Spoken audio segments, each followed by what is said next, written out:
বিভিন্ন আন্তর্জাতিক সংবাদ সূত্র দাবি করেছে যে ইরানের সর্বোচ্চ নেতা আয়াতুল্লাহ আলী খামেনি নিরাপত্তার কারণে তেহরানে গভীর বাংকারে আন্ডারগ্রাউন্ড শেল্টারে অবস্থান করছেন। বাংকারটি অত্যন্ত শক্তপোক্ত টানেল নেটওয়ার্কে যুক্ত, যাতে উপর থেকে কোনো আঘাত এলেও তাকে রক্ষার সক্ষমতা রয়েছে।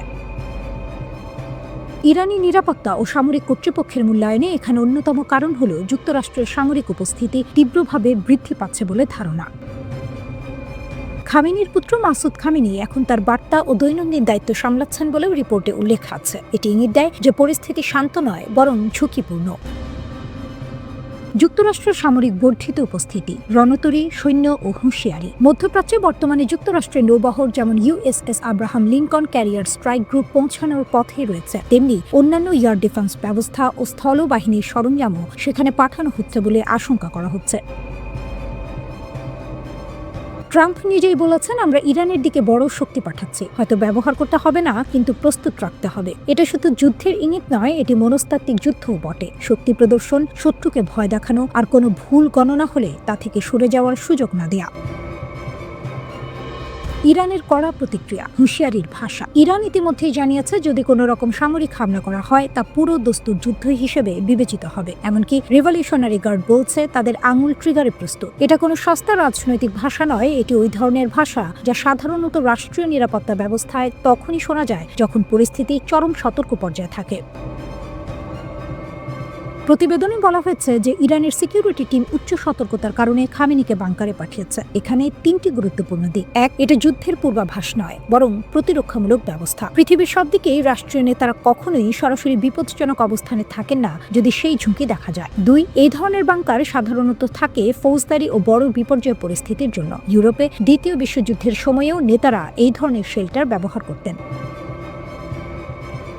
ট্রাম্প প্রশাসন এখনও সরাসরি কোনো হামলার ঘোষণা করেনি। কিছু রিপোর্টে বলা হয়েছে ইরান সম্ভবত আলোচনাও চেয়েছিল, কিন্তু পরিস্থিতি এতটা জটিল হয়ে গেছে যে আগেই কিছু সিদ্ধান্ত নিতে হতে পারে। এছাড়া অর্থনৈতিক চাপ ও নিষেধাজ্ঞা, বাণিজ্য শুল্ক, এগুলো সমানভাবে ব্যবহার করা হচ্ছে।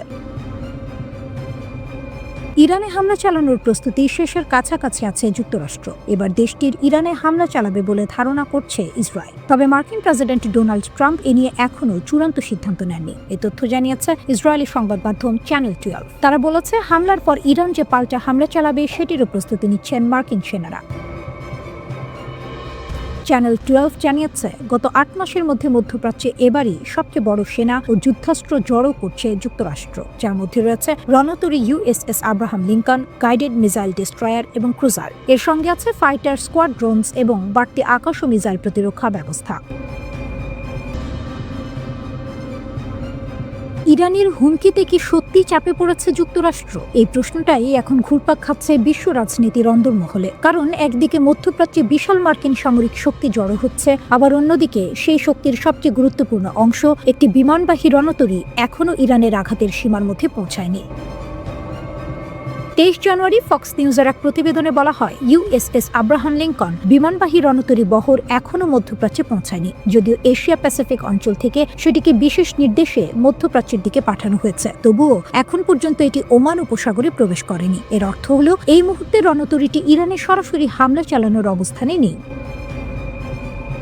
প্রতিবেদনে বলা হয়েছে, এই বহরটি ইরানের কাছাকাছি পৌঁছাতে আরও কয়েকদিন, এমনকি 1 সপ্তাহও লাগতে পারে। প্রশ্ন হলো, যদি যুক্তরাষ্ট্র এতটাই যুদ্ধের জন্য প্রস্তুত, তাহলে এত দেরি কেন? এই প্রশ্ন আরও জোরালো হচ্ছে কারণ একই সময়ে যুক্তরাষ্ট্র মধ্যপ্রাচ্যে নীরবে আরও আকাশ প্রতিরক্ষা ব্যবস্থা ও স্থলভিত্তিক সামরিক সরঞ্জাম পাঠাচ্ছে। শুধু তাই নয়, সাম্প্রতিক প্রতিরক্ষা আইনের আওতায় 30,000-এর বেশি অতিরিক্ত সেনা মোতায়েনের অনুমোদন দিয়েছে ওয়াশিংটন।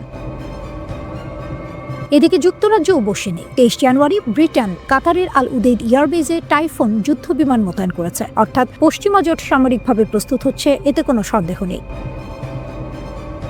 এই প্রেক্ষাপটে মার্কিন প্রেসিডেন্ট ডোনাল্ড ট্রাম্প নিজেই বলেছেন, আমরা ইরানের দিকে একটি বড় শক্তি পাঠাচ্ছি। তিনি সাংবাদিকদের জানান, অনেক জাহাজ সেই দিকে যাচ্ছে, শুধু সাবধানতার জন্য। আমাদের একটি বিশাল নৌবহর প্রস্তুত আছে, তবে আমি চাই না কিছু ঘটুক।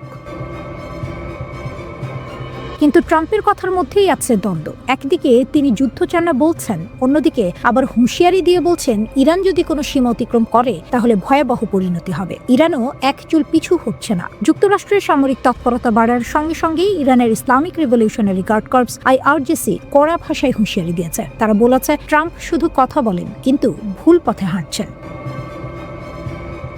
একজন জ্যেষ্ঠ ইরানি কর্মকর্তা সাফ জানিয়ে দিয়েছেন, যুক্তরাষ্ট্র যদি হামলা চালায় ইরান সেটিকে সর্বাত্মক যুদ্ধ হিসেবে দেখবে। ইরানের সেনাবাহিনী নাকি ইতোমধ্যেই সর্বোচ্চ সতর্কতায় রয়েছে। ইরানের পররাষ্ট্রমন্ত্রী আব্বাস আরাকচি বলেন, 2025 সালের জুনে ইরান সংযম দেখিয়েছিল, কিন্তু এবার যদি আবার হামলা হয় তাহলে আমাদের শক্তিশালী সেনাবাহিনী সবকিছু দিয়ে জবাব দেবে। ইরানের সর্বোচ্চ নেতার উপদেষ্টা রহিম সাফাভি আরও এক ধাপ এগিয়ে বলেন, আমরা ইসরায়েলের সঙ্গে এক চূড়ান্ত যুদ্ধের প্রস্তুতি নিচ্ছি। আমাদের কাছে এমন অস্ত্র আছে যা অন্য কারো নেই। IRGC কমান্ডার আলী আবদুল্লাহ হুঁশিয়ারি দিয়ে বলেন, ইরানের ওপর আঘাত মানে যুক্তরাষ্ট্রের ঘাঁটি, স্বার্থ ও প্রভাব বলয় সবই বৈধ লক্ষ্যবস্তুতে পরিণত হবে। এই উত্তেজনার মধ্যে ট্রাম্প কিছুদিন আগেই ইরানের ওপর হামলার হুমকি থেকে কিছুটা সরে এসেছিলেন, কিন্তু নতুন করে মার্কিন সেনা ও যুদ্ধজাহাজ মোতায়েন আবারও যুদ্ধের আশঙ্কা বাড়িয়ে দিয়েছে।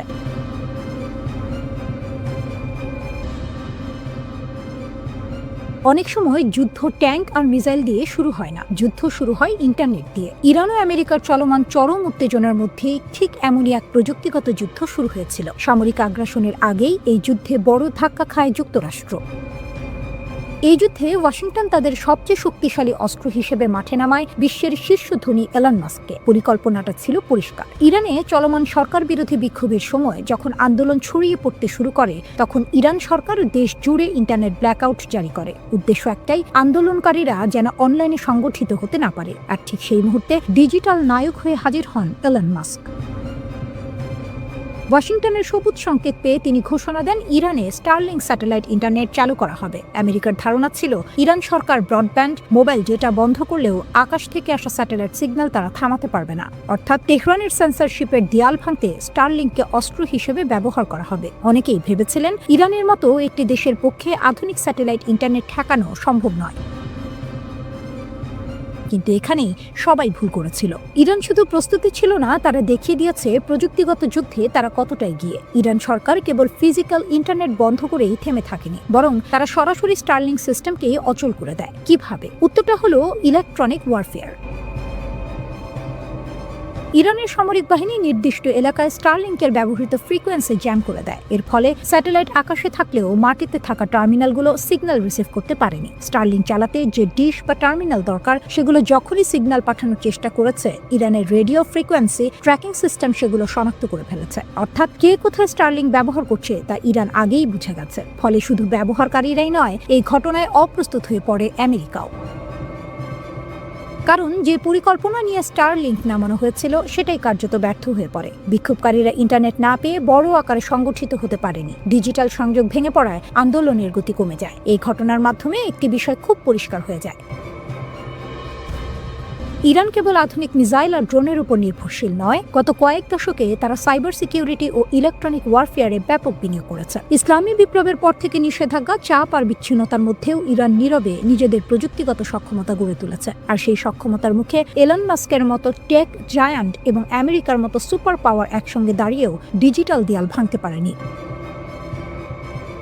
এই ঘটনায় বিশ্ব বুঝে গেছে ইরানকে শুধু অস্ত্রের হিসাব দিয়ে বিচার করলে ভুল হবে, কারণ আধুনিক যুদ্ধে সিগন্যাল, ডেটা, ফ্রিকোয়েন্সি আর সাইবার নিয়ন্ত্রণ সবই এখন অস্ত্র। আর সেই অস্ত্রের লড়াইয়ে ইরান যে মোটেও পিছিয়ে নেই, এই স্টারলিংক ঘটনাই তার সবচেয়ে বড় প্রমাণ।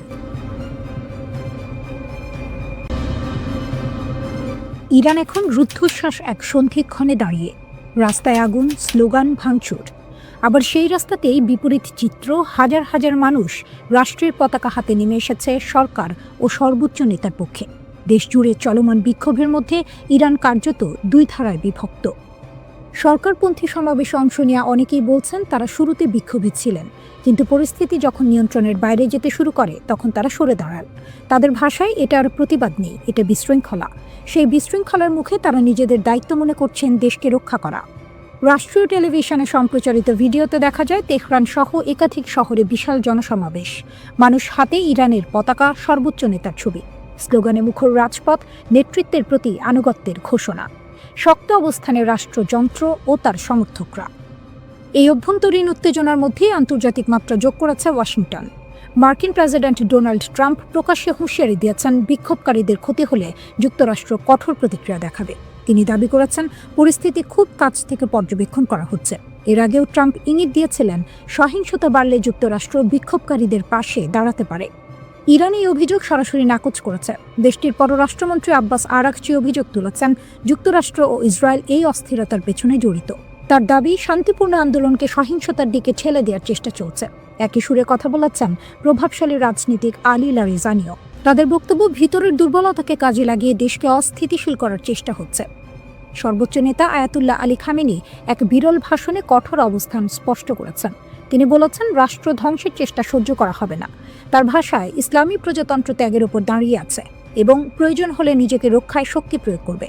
সরকারি সূত্র জানায় নিরাপত্তা বাহিনী ইতোমধ্যে ব্যাপক ধরপাকড় শুরু করেছে। শত শত মানুষ আটক, বিপুল অস্ত্র উদ্ধারের দাবিও করা হয়েছে। এই পরিস্থিতিতে ট্রাম্পের একটি সামাজিক যোগাযোগ মাধ্যম পোস্ট নতুন করে উত্তেজনা বাড়িয়েছে। সেখানে তিনি লিখেছেন, ইরান হয়তো আগে কখনো এত কাছ থেকে স্বাধীনতাকে দেখেনি। তিনি বলেন, যুক্তরাষ্ট্র সাহায্য করতে প্রস্তুত।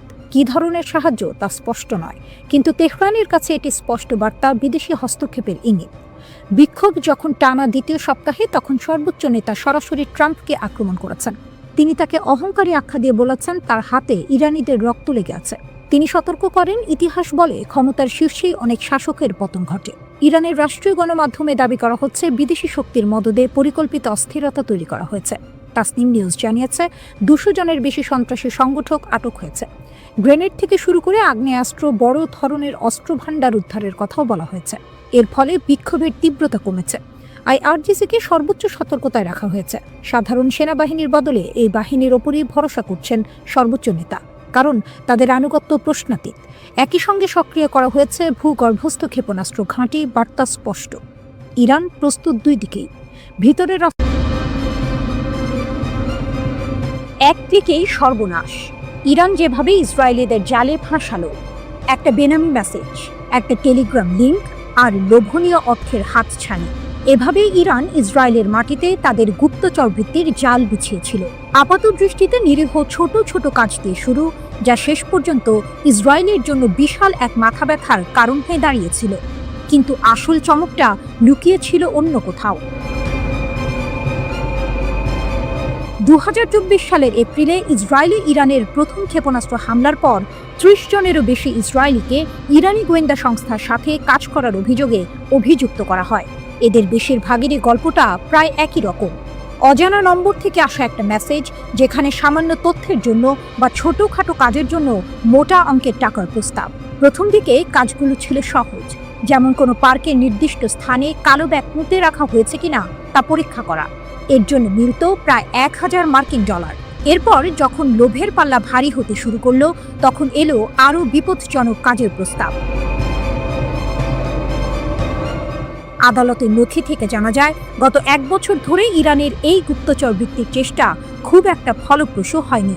তারা ইসরায়েলের উচ্চপদস্থ কর্মকর্তাদের হত্যা করার যে আকাঙ্ক্ষা করেছিল তা পূরণ করতে পারেনি। তবে তাদের কৌশল ছিল মারাত্মক কার্যকর। এত বেশি ইসরায়েলি সাধারণ অভিযান চালাতে রাজি ছিল যে কৌশলগতভাবে গুরুত্বপূর্ণ স্থানগুলির তথ্য সংগ্রহের জন্য গুপ্তচর বৃত্তি অভিযান সফল হতে পারত, যা পরবর্তীতে ইরানি ব্যালিস্টিক ক্ষেপণাস্ত্রের লক্ষ্যবস্তুতে পরিণত হতো। যোগাযোগের পদ্ধতি ছিল বেশ সহজবোধ্য। একটি টেক্সট মেসেজ, যার প্রেরক নিজেকে সংবাদ সংস্থা হিসেবে পরিচয় দিত। মেসেজে প্রায়শই যুদ্ধ সম্পর্কিত তথ্য চাওয়া হতো এবং বলা হতো, আমরা তা কিনতে প্রস্তুত। অন্য একটি মেসেজে আরও সরাসরি বলা হয়েছিল, একটি স্বাধীন জেরুজালেম মুসলমানদের একত্রিত করে, যুদ্ধ সম্পর্কে আমাদের তথ্য পাঠান। এরপরই আসতো টেলিগ্রাম অ্যাপের একটি লিঙ্ক, যেখানে নতুন করে কথোপকথন শুরু হতো। মজার বিষয় হলো, এই কথোপকথনে ইসরায়েলি নাম ব্যবহার করা হতো এবং সহজ কাজের বিনিময়ে অর্থের প্রস্তাব দেওয়া হতো। যদি কেউ আগ্রহ দেখাতো, তাহলে তাদের পেপ্যাল বা ক্রিপ্টোকারেন্সির মাধ্যমে টাকা নেওয়ার জন্য একটি অ্যাপ সেট আপ করার পরামর্শ দেওয়া হতো। 29 সেপ্টেম্বর গ্রেপ্তার হওয়া এক সন্দেহভাজনের ঘটনা ছিল চমকপ্রদ। তাকে একটি পার্কে গিয়ে একটি কালো ব্যাগ পুঁতে রাখা হয়েছে কিনা তা পরীক্ষা করতে বলা হয়েছিল। ব্যক্তি ছিল না, কিন্তু নিয়োগকারী একটি ভিডিও পাঠিয়ে তা প্রমাণ করেছিল এবং তাকে $1000 দেওয়া হয়েছিল। এরপর তাকে লিফলেট বিতরণ, পোস্টার লাগানো বা গ্রাফিতি স্প্রে করার মতো কাজ দেওয়া হয়েছিল, যার বেশিরভাগই ছিল ইসরায়েলি প্রধানমন্ত্রী বেনিয়ামিন নেতানিয়াহুর বিরুদ্ধে অবমাননাকর স্লোগান। এরপর এলো আরও সংবেদনশীল কাজ, ছবি তোলা। আজারবাইজান বংশোদ্ভূত এক ইসরায়েলিকে দেশের বিভিন্ন স্পর্শকাতর স্থাপনার ছবি তোলার জন্য ভাড়া করা হয়েছিল। এমনকি এই কাজকে সে পারিবারিক ব্যবসায় পরিণত করেছিল। সে তার আত্মীয়দের হাইফা বন্দরের সুবিধাগুলোর ছবি তুলতে সাহায্য করেছিল, যা পরে ইরানি ক্ষেপণাস্ত্রের আঘাতে ক্ষতিগ্রস্ত হয়। 72 বছর বয়সী মরতে চাই মতি মামান এর ঘটনাটি ছিল আরও নাটকীয়। তার অর্থের প্রয়োজন ছিল এবং তুরস্কের 2 ব্যবসায়ী ভাইয়ের মাধ্যমে তার পরিচয় হয় এডি নামের এক ইরানি ব্যবসায়ীর সাথে। এডি শুকনো ফল এবং মশলা আমদানি করত। মামানকে সাইপ্রাস হয়ে সামান্দাগে উড়ে যেতে বলা হয়। এরপর তাকে তুরস্কের ইউকসেকোভা শহরে নিয়ে যাওয়া হয়, যেখানে সে একটি হোটেলে ছিল। এডি মামানকে জানায় যে ইসরায়েলিদের ইরানে পাচার করার একটি উপায় আছে। মামান রাজি হয় এবং একটি ট্রাকে লুকিয়ে ইরানে প্রবেশ করে। সেখানে এডি এবং একজন দ্বিতীয় ইরানি কর্মকর্তা মামানের সাথে একটি বিলাসবহুল হোটেলে দেখা করে এবং 3টি কাজের জন্য তাকে $1000 প্রস্তাব দেয়। ইসরায়েলের নির্দিষ্ট স্থানে টাকা বা বন্দুক রেখে আসা, জনাকীর্ণ স্থানের ছবি তোলা এবং অন্যান্য এজেন্টদের হুমকি দেয়া, যারা শত্রুতাপূর্ণ মিশন পরিচালনার জন্য ইরান থেকে তহবিল পেয়েছিল, কিন্তু আসলে তাদের মিশন সম্পাদন করেনি।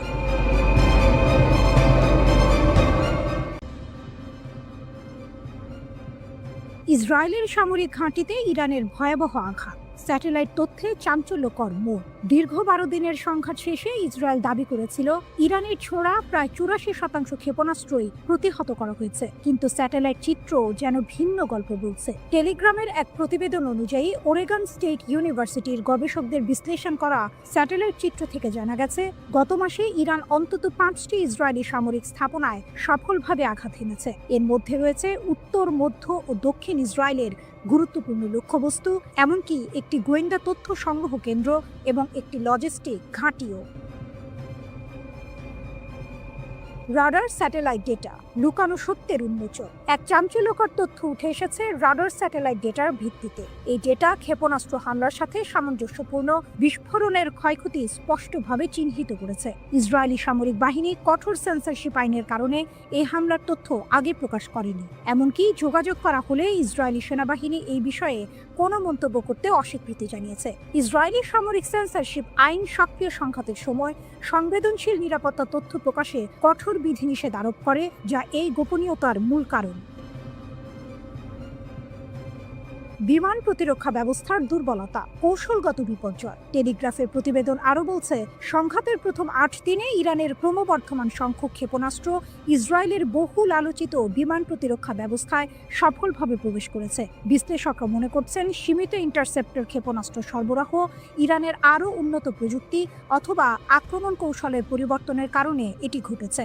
ইরান ইসরায়েলের বিমান প্রতিরক্ষা ব্যবস্থাকে পরাজিত করার জন্য এক অভিনব কৌশল ব্যবহার করেছে, সমন্বিত ড্রোন এবং ক্ষেপণাস্ত্র হামলা। এই কৌশল অনুযায়ী আত্মঘাতী ড্রোনগুলো প্রথমে নিক্ষেপ করা হয়, যা ইসরায়েলি প্রতিরক্ষা ব্যবস্থাকে ব্যস্ত ও বিভ্রান্ত করে তোলে। যখন প্রতিরক্ষা ব্যবস্থা ড্রোনগুলোকে প্রতিহত করতে ব্যস্ত থাকে, তখন মূল ক্ষেপণাস্ত্রগুলো সফলভাবে লক্ষ্যবস্তুতে আঘাত হানে। নাম প্রকাশ না করার শর্তে টেলিগ্রাফকে একজন জ্যেষ্ঠ ইরানি কর্মকর্তা বলেছেন, এই ড্রোন ব্যবহার ছিল ইসরায়েলি প্রতিরক্ষা ব্যবস্থাকে পরাস্ত করার একটি ইচ্ছাকৃত কৌশল। ড্রোন নিক্ষেপের মূল লক্ষ্য হল তাদের সিস্টেমগুলোকে ব্যস্ত রাখা, ওই কর্মকর্তা বলেন।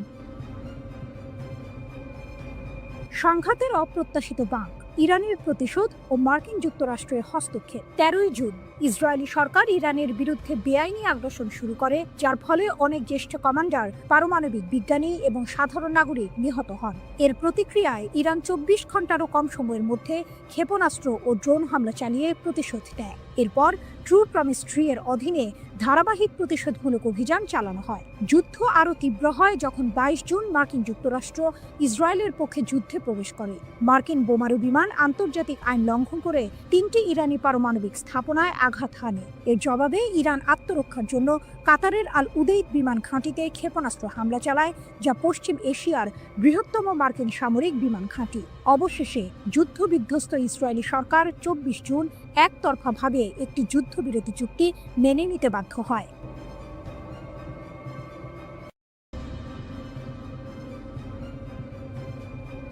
ভয়ঙ্কর এক সংবাদের শিরোনাম, কিন্তু তার ভেতরের কথা আরো গভীর। ইরান বলছে তারা এখনো কোনো ক্ষেপণাস্ত্রের শহরের দরজা খোলেনি। এর মানে কি? এর মানে হলো তাদের আসল আঘাত করার ক্ষমতা এখনো অব্যবহৃত। ইরানের নীরব সংকেত যে হামলা এখনো হয়নি। ইরান বরাবরই বলে আসছে তাদের সশস্ত্র বাহিনীর প্রতিটি পদক্ষেপ সুদূর প্রসারী পরিকল্পনার অংশ, তাৎক্ষণিক প্রতিশোধ নয়। যখন ইসরায়েলি দখলদারিত্ব যুদ্ধের শেষ দিনে ইরানের নিরাপত্তা কেন্দ্রগুলোতে হামলা চালায়, তখন বিশ্ব অবাক হয়েছিল ইরানের শান্ত প্রতিক্রিয়ায়। কিন্তু ইরানের এই আপাত নীরবতার পেছনে লুকিয়ে আছে এক গভীর কৌশল। ফজলির কথা স্পষ্ট, পারমাণবিক অস্ত্রের ক্ষেত্রে ইরানের প্রযুক্তিগত জ্ঞান রয়েছে, কিন্তু তাদের আদর্শিক নীতি এর ব্যবহার বা তৈরির বিপক্ষে। এই কথাগুলো আপাত দৃষ্টিতে শান্তি এবং সংযমের বার্তা দিলেও এর ভেতরের টুইস্ট হলো প্রযুক্তিগত জ্ঞান আছে মানে হলো তারা চাইলে তা করতে সক্ষম। এটি ইসরায়েল এবং পশ্চিমা দেশগুলোর জন্য এক শীতল সতর্কবার্তা। ইউরেনিয়াম সমৃদ্ধকরণ আপোষ নিয়ে ইরানের উপপররাষ্ট্রমন্ত্রী মাজিদ তখত রাভাঞ্চি জোর দিয়ে বলেছেন, মার্কিন ইসরায়েলি হামলা সত্ত্বেও ইরান তার পারমাণবিক কর্মসূচিতে অটল। তারা জাতীয় চাহিদা অনুযায়ী ইউরেনিয়াম সমৃদ্ধকরণ চালিয়ে যাবে। এর অর্থ আমেরিকা বা ইসরায়েলের কোনো হুমকি ইরানকে তার পথ থেকে সরাতে পারছে না। এটি কেবল একটি বিবৃতি নয়, এটি এক ধরনের চ্যালেঞ্জ। তখত রাভাঞ্চি বলেছেন, ইরান সংলাপের জন্য উন্মুক্ত, কিন্তু এখানেও আছে একটি বড় শর্ত। ভবিষ্যতের আলোচনার জন্য আমেরিকার পক্ষ থেকে বিশ্বাসযোগ্য গ্যারান্টি প্রয়োজন। ইরান চায় আমেরিকা তাদের বোঝাক যে আলোচনার সময় তারা সামরিক শক্তি ব্যবহার করবে না। এটি ইরানের পক্ষ থেকে একটি কড়া বার্তা। যদি আমেরিকা ইরানের বিশ্বাস অর্জন করতে না পারে, তাহলে আলোচনার কোনো সম্ভাবনাই নেই। এই শর্তটি অত্যন্ত গুরুত্বপূর্ণ, কারণ এটি স্পষ্ট করে দিচ্ছে যে ইরান শুধুমাত্র কথার কথা নয়, কাজের প্রমাণ চাইছে। আসল টুইস্ট হলো, ইরান যখন বলছে তারা এখনো কোনো ক্ষেপণাস্ত্র শহরের দরজা খোলেনি, তার মানে হলো তাদের প্রকৃত সামরিক সক্ষমতা এখনো অব্যবহৃত। তারা তাৎক্ষণিক প্রতিক্রিয়া দেখাচ্ছে না, কারণ তাদের পরিকল্পনা দীর্ঘমেয়াদী। তারা হয়তো এমন একদিনের জন্য অপেক্ষা করছে যখন তাদের আঘাত হবে অপ্রতিরোধ্য।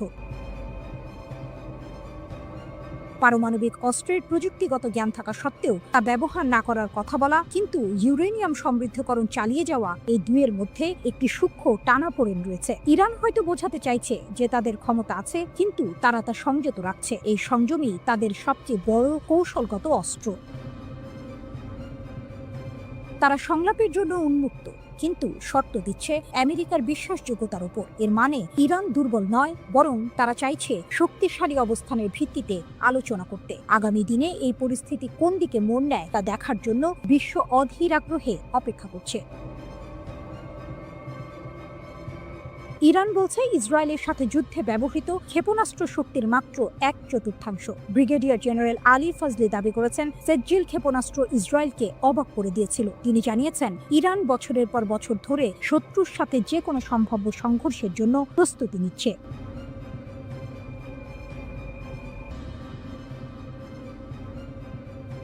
ইসরায়েলের কপালে চিন্তার ভাঁজ। ইরান নাকি এবার ধ্বংসাত্মক আর অভূতপূর্ব জবাব দেবে। ইরানের নতুন হুঁশিয়ারি। ইসরায়েলের কপালে কি আছে? মধ্যপ্রাচ্যের রাজনীতিতে আবারও উত্তাপ ছড়িয়েছে। ইরানের শীর্ষ সামরিক কর্মকর্তারা ইসরায়েলের বিরুদ্ধে কড়া হুঁশিয়ারি দিয়েছেন। ভবিষ্যতে কোনো আগ্রাসন চালালে ইরান নাকি জোরালোভাবে লড়াই করবে। তাদের কথা শুনে মনে হচ্ছে এবার পরিস্থিতি আরও গুরুতর হতে চলেছে। ইরানের শীর্ষ সামরিক কমান্ডার মেজর জেনারেল আমির হাতামি জোর দিয়ে বলেছেন যে ইরানের সেনাবাহিনী যে কোনো আগ্রাসনের বিরুদ্ধে কঠিন লড়াই করবে এবং নিজেদের সার্বভৌমত্ব রক্ষা করবে। তিনি গর্ব করে বলেছেন, ইসরায়েলি আগ্রাসনের বিরুদ্ধে ইরানের বিমান প্রতিরক্ষা সফলভাবে প্রতিরোধ করেছে। এমনকি তিনি দাবি করেছেন, ইরানি জনগণ এবং সশস্ত্র বাহিনী আক্রমণের মুখে ঐক্যবদ্ধ ছিল এবং তাদের লক্ষ্য থেকে কখনো পিছপা হয়নি। এই দাবি যদি সত্যি হয় তাহলে ইসরায়েলের জন্য এটা একটা বড় দুশ্চিন্তার কারণ হতে পারে। ধ্বংসাত্মক ও অভূতপূর্ব প্রতিশোধের হুমকি। আইআরজিসি এর মুখপাত্র ব্রিগেডিয়ার জেনারেল আলী মোহাম্মদ নাইনি আরও এক ধাপ এগিয়ে সতর্ক করেছেন, ভবিষ্যতে যে কোনো হুমকির ক্ষেত্রে ইরান ধ্বংসাত্মক এবং অভূতপূর্ব প্রতিক্রিয়া জানাবে। তার মানে কি, এতদিন যা দেখেছি তা কিছুই নয়? ইরান কি সত্যিই এমন কিছু করে দেখাবে যা বিশ্ব আগে কখনো দেখেনি? যুক্তরাষ্ট্রের হামলা যুদ্ধের গতি বদলেছে কি? এদিকে ইরানে যুক্তরাষ্ট্র ও ইসরায়েলের যৌথ আগ্রাসনের বহু মাত্রিকতা বিশ্লেষণে রুশ একাডেমি অফ সায়েন্সের ইনস্টিটিউট অফ ওরিয়েন্টাল স্টাডিজের গবেষক লানা রাওয়ান্ডি ফাদাই বার্তা সংস্থা মেহেরের সঙ্গে বিস্তারিত কথা বলেছেন। রুশ বিশ্লেষকের মতে পারমাণবিক স্থাপনায় মার্কিন হামলা ছিল মূলত সাজানো নাটক। পশ্চিমা মিডিয়ায় তা রীতিমতো ন্যায়কোচিতভাবে স্থাপিত হয়, তবে বাস্তবে এর সামরিক রাজনৈতিক প্রভাব তেমন ছিল না। এটি ছিল হয়তো একটি থিয়েট্রিক্যাল গ্র্যান্ড ফিনালে, যা সংঘাত গরম হয়ে ওঠার আগে একটি সুন্দর সমাপ্তি এনে দেয়। শেষ পর্যন্ত উভয় পক্ষ যুদ্ধবিরতিতে সম্মত হলো কেন? রাওয়ান্দি বলেন, হামলা পাল্টা হামলায় উভয় পক্ষই প্রচণ্ড ক্ষতিগ্রস্ত হচ্ছিল। ইসরায়েল মার্কিন সহায়তায় আকাশ প্রতিরক্ষা বজায় রাখলেও ইরানের ক্ষেপণাস্ত্র হামলা প্রতিহত করা যাচ্ছিল না। তাদের ক্ষেপণাস্ত্র ও সামরিক সরঞ্জামের ঘাটতি ক্রমেই স্পষ্ট হচ্ছিল। এর মাঝে ইরানের হরমুজ প্রণালী বন্ধের হুমকি ও ইয়েমেনি হুথিদের যুক্তরাষ্ট্রের বিরুদ্ধে চুক্তি বাতিল যুদ্ধকে আরও বিস্তৃত করে ফেলতে পারত। এই ঝুঁকি ট্রাম্প প্রশাসনকে একটি দ্রুত সমাপ্তি চাওয়ার দিকে ঠেলে দেয়। এছাড়া রাশিয়া, চীন, কাতার, তুরস্ক, আজারবাইজান সহ একাধিক দেশ কূটনৈতিক চাপ সৃষ্টি করে। ইরানের প্রতিশোধমূলক ক্ষেপণাস্ত্র হামলায় তেল আবিবের দক্ষিণে রিহোবেজ শহরে ইসরায়েলের বিখ্যাত সামরিক সংশ্লিষ্ট গবেষণাগার বাইসমান ইনস্টিটিউট অফ সায়েন্স পুরোপুরি ধ্বংস হয়ে গেছে। ইরানের সরকারি টেলিভিশন চ্যানেল প্রেস টিভির এক প্রতিবেদনে এর বিস্তারিত তুলে ধরা হয়েছে। এতে বলা হয়েছে, সামরিক শিল্প কমপ্লেক্সের সঙ্গে নিবিড়ভাবে যুক্ত ইসরায়েলি শাসন ব্যবস্থার বৈজ্ঞানিক ও সামরিক গবেষণার মূল ভিত্তি হিসেবে গড়ে ওঠা এই প্রতিষ্ঠানটি এখন কার্যত অচল ও বিধ্বস্ত। ইসরায়েলি সংবাদ মাধ্যমের তথ্য অনুসারে ইরানের সুনির্দিষ্ট এই হামলাকে ভুল করে আক্রমণ হিসেবে দেখা হচ্ছে না, বরং এর লক্ষ্য ছিল পদার্থবিদ্যা, বায়োটেকনোলজি ও কৃত্রিম বুদ্ধিমত্তা সহ সামরিক গবেষণার গুরুত্বপূর্ণ এই কেন্দ্রটিকে গুঁড়িয়ে দেয়া।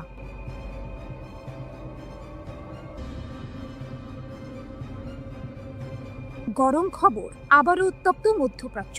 ইসরায়েল যদি ফের কোনো ভুল করে তাহলে নাকি আরও কঠিন থাপ্পড় খাবে, এমনটাই হুমকি দিলেন ইরানের শীর্ষ জেনারেল আব্দুর রহিম মুসাভি। শুনে মনে হচ্ছে এবার বুঝি আর ছোটখাটো হুমকি নয়, আসল যুদ্ধের দামামা বাজছে।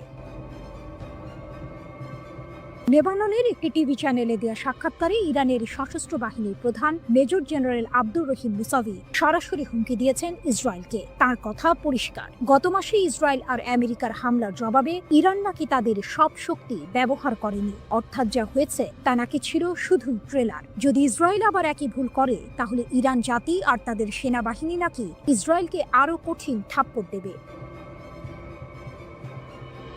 13 জুন ইসরায়েল বিনা প্ররোচনায় ইরানের ওপর হামলা চালায়। সেই হামলায় সামরিক কমান্ডার থেকে শুরু করে পরমাণু বিজ্ঞানী, এমনকি সাধারণ মানুষও মারা যান। এর এক সপ্তাহ পর যুক্তরাষ্ট্র যুদ্ধে নেমে পড়ে। আন্তর্জাতিক আইন, জাতিসংঘ সনদ সবকিছুর তোয়াক্কা না করে তারা ইরানের 3টি পরমাণু স্থাপনায় বোমা হামলা চালায়। যখন ইসরায়েল আর যুক্তরাষ্ট্র হামলা চালাচ্ছে তখন কি ইরান চুপচাপ বসেছিল? মোটেও না। প্রতিশোধ হিসেবে ইরানের সশস্ত্র বাহিনী ইসরায়েলের দখলে থাকা কৌশলগত স্থাপনাগুলোতে আঘাত হানে। এখানেই শেষ নয়, পশ্চিম এশিয়ার সবচেয়ে বড় মার্কিন সামরিক ঘাঁটি কাতারের আল উদেইদ মার্কিন ঘাঁটিকেও তারা টার্গেট করে। এটা শুনে নিশ্চয়ই অনেকেই অবাক হচ্ছেন।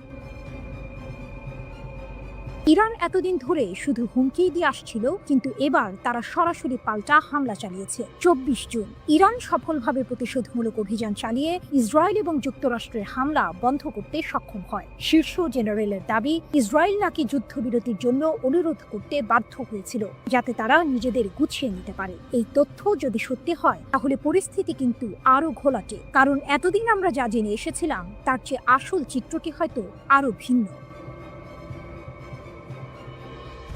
যুক্তরাষ্ট্রের প্রত্যক্ষ সমর্থনেই মূলত ইরানে হামলা চালায় যুদ্ধবাজ ইসরায়েল। তবে পরের দিকে এই আগ্রাসন প্রবল প্রতিরোধের মুখে পড়ে এবং শেষ পর্যন্ত আন্তর্জাতিক কূটনীতির মাধ্যমে একটি যুদ্ধবিরতিতে পৌঁছায়।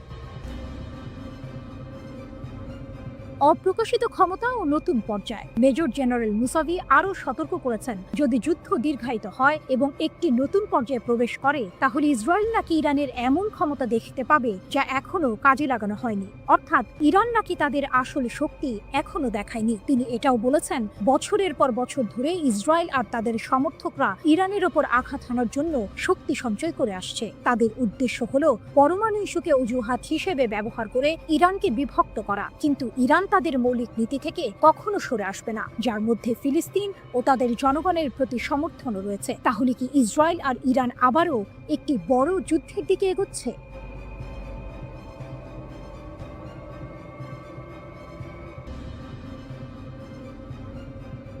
ইরান স্পষ্ট জানিয়ে দিয়েছে, ইসরায়েলের সঙ্গে তাদের পরবর্তী সংঘাত হবে চূড়ান্ত সংঘর্ষ। রাশিয়ার সংবাদ মাধ্যম আরটিকে দেয়া এক সাক্ষাৎকারে ইরানের একটি সূত্র এই তথ্য নিশ্চিত করেছে। এই ঘোষণা মধ্যপ্রাচ্যে নতুন করে উত্তেজনার পারদ চড়িয়ে দিয়েছে, কারণ ইরান বিশ্বাস করে তারা এখন ইসরায়েলের দুর্বলতা সম্পর্কে ওয়াকিবহাল এবং তাদের হাতে এমন উন্নত ক্ষেপণাস্ত্র রয়েছে যা ইসরায়েলের আকাশ প্রতিরক্ষা ব্যবস্থাকে সহজেই ভেদ করতে পারে। গত 13ই জুন ইসরায়েল ইরানের ওপর হামলা চালায়। ইহুদিবাদী দেশটির দাবি ছিল তেহরান পারমাণবিক বোমা তৈরির শেষ পর্যায়ে পৌঁছে গেছে। এই হামলায় ইরানের পারমাণবিক ও সামরিক স্থাপনাগুলো ক্ষতিগ্রস্ত হয়, শত শত মানুষ এবং পারমাণবিক কর্মসূচির সঙ্গে জড়িত বেশ কয়েকজন উচ্চ পদস্থ সামরিক কর্মকর্তা ও বিজ্ঞানী নিহত হন। এরপর 22 জুন যুক্তরাষ্ট্র ইরানের 3টি পারমাণবিক স্থাপনায় হামলা চালায়, যার মধ্যে ছিল নাতানজ ও ফোর্দোর ইউরেনিয়াম সমৃদ্ধকরণ কেন্দ্র। তেহরান অবশ্য বরাবরই সামরিক উদ্দেশ্যে পারমাণবিক কর্মসূচি পরিচালনার অভিযোগ অস্বীকার করে আসছে। পাল্টা জবাব হিসেবে ইরান কামিকাজে ড্রোন ও ক্ষেপণাস্ত্র হামলা চালায়, যা সরাসরি ইসরায়েল ও কাতারে অবস্থিত যুক্তরাষ্ট্রের আল উদেইদ বিমান ঘাঁটিতে আঘাত হানে। 12 দিনব্যাপী এই সংঘাত শেষ হয় যুক্তরাষ্ট্রের মধ্যস্থতায় হওয়া এক যুদ্ধবিরতির মাধ্যমে, যা এখনও কার্যকর রয়েছে। ইসরায়েলের দুর্বলতা উন্মোচিত।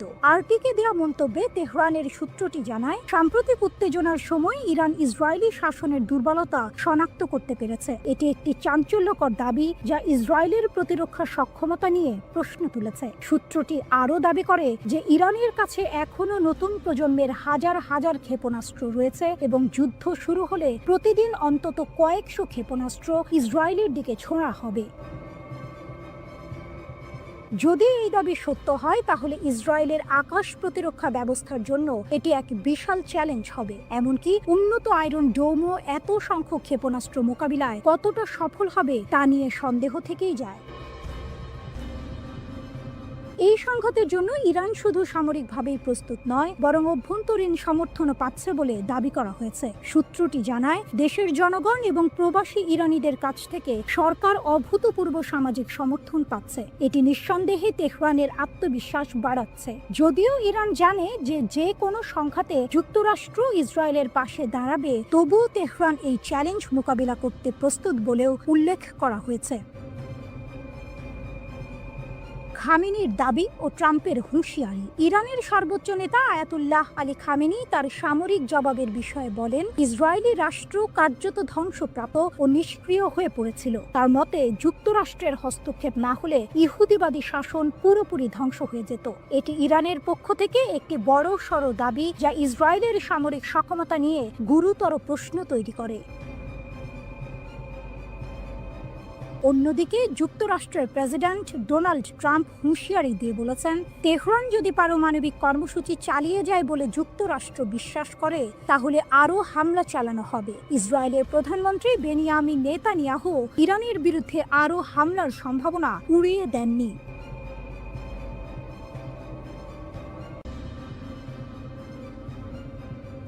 মোসাদ এজেন্টদের জালে ইরান, বিপুল অস্ত্রসহ গ্রেপ্তার 50। মাত্র 2 সপ্তাহে ইরান 50 জন মোসাদ এজেন্টকে গ্রেপ্তার করে বিশ্বকে চমকে দিয়েছে। ইরানের Islamic revolutionary guard corps IRGC দক্ষিণ পূর্বাঞ্চলীয় সিস্তান ও বালুচেস্তান প্রদেশে এই এজেন্টদের আটক করেছে। শুধু তাই নয়, তাদের কাছ থেকে মার্কিন তৈরি অত্যাধুনিক অস্ত্রশস্ত্র ও সামরিক সরঞ্জাম জব্দ করা হয়েছে। IRGC জানিয়েছে, এই এজেন্টরা ইরানের গুরুত্বপূর্ণ অবকাঠামো এবং অর্থনৈতিক কেন্দ্রগুলোতে নাশকতামূলক কর্মকাণ্ড চালানোর পরিকল্পনা করছিল। অস্ত্র পাচারের বিশাল চেষ্টা ব্যর্থ, 22,000 গুলিসহ আটক 3। এই ঘটনার পাশাপাশি ইরানের পশ্চিম লোরেস্তান প্রদেশের পুলিশ সামরিক গোলা বারুদের একটি বিশাল পাচার চক্র ভেঙে দিয়েছে। পোল-ই দোখতার শহরে একটি অভিযানে 22,000-এরও বেশি কালাশনিকভ গুলি জব্দ করা হয়েছে এবং 3 জন সন্দেহভাজনকে গ্রেপ্তার করা হয়েছে। লোরেস্তানের পুলিশ প্রধান ব্রিগেডিয়ার জেনারেল ইয়াহিয়া এলাহি জানিয়েছেন, পুলিশ গোয়েন্দা ইউনিটগুলো একটি মহাসড়কে 2টি গাড়ির সন্দেহজনক কার্যকলাপ লক্ষ্য করে এই অভিযান শুরু করে। পাচারকারীরা পালিয়ে যাওয়ার চেষ্টা করলেও পুলিশ গুলি চালিয়ে তাদের গাড়ি নিষ্ক্রিয় করে এবং সফলভাবে তাদের আটক করে। ধারণা করা হচ্ছে, এই গোলাবারুদ ইরানের পশ্চিমাঞ্চল থেকে লোড করে দেশের দক্ষিণাঞ্চলে পাচারের উদ্দেশ্যে ছিল, যা একটি বৃহত্তর অস্ত্র পাচার নেটওয়ার্কের অংশ। ইসরায়েলের ষড়যন্ত্র নসর, অভ্যন্তরীণ নিরাপত্তা জোরদার। 13 জুন ইরানে ইসরায়েলি হামলার পর থেকে ইরান তাদের অভ্যন্তরীণ নিরাপত্তা জোরদার করেছে এবং বিভিন্ন প্রদেশে গুপ্তচরদের বিরুদ্ধে কঠোর ব্যবস্থা নিচ্ছে। ইরানের বিচার বিভাগের মুখপাত্র আসগর জাহাঙ্গীর ঘোষণা করেছেন, ইসরায়েলি শত্রু ভাবাপন্ন কর্মী এবং গুপ্তচরদের একটি নেটওয়ার্কের মাধ্যমে ইরানের অভ্যন্তরীণ নিরাপত্তাকে ক্ষতিগ্রস্ত করার চেষ্টা করছিল। তাদের লক্ষ্য ছিল সামরিক হামলার পাশাপাশি দেশে বিশৃঙ্খলা ও নাশকতামূলক কর্মকাণ্ড চালানো। জাহাঙ্গীর দৃঢ়তার সাথে বলেছেন যে বিচার বিভাগীয় এবং নিরাপত্তা সংস্থাগুলোর সিদ্ধান্তমূলক পদক্ষেপের কারণে এই সমস্ত ষড়যন্ত্র ব্যর্থ করা হয়েছে। তিনি আরও জানান, বিশ্বাসঘাতকদের বিচার করতে এবং ইসরায়েলের সাথে যুক্ত ভার্চুয়াল অ্যাকাউন্টগুলো ট্র্যাক করার জন্য প্রদেশগুলোতে বিশেষ বিচার বিভাগীয় শাখা খোলা হয়েছে। 12 দিন ধরে চলা সংঘাতে শত শত যুদ্ধ বিমান, সশস্ত্র ড্রোন ও ক্ষেপণাস্ত্র ব্যবহার করে ইরানে হামলা চালিয়েছে ইসরায়েলি সেনাবাহিনী। তবে এই সংঘাতে ইসরায়েলকে সবচেয়ে বেশি সাফল্য এনে দিয়েছে অভিনব একটি কৌশল, আর তা হলো গোপনে ইরানের অভ্যন্তরে ঢুকে সেখান থেকে বিভিন্ন অভিযান পরিচালনা, স্থিরতা ও বাইরের চাপ মোকাবিলায়।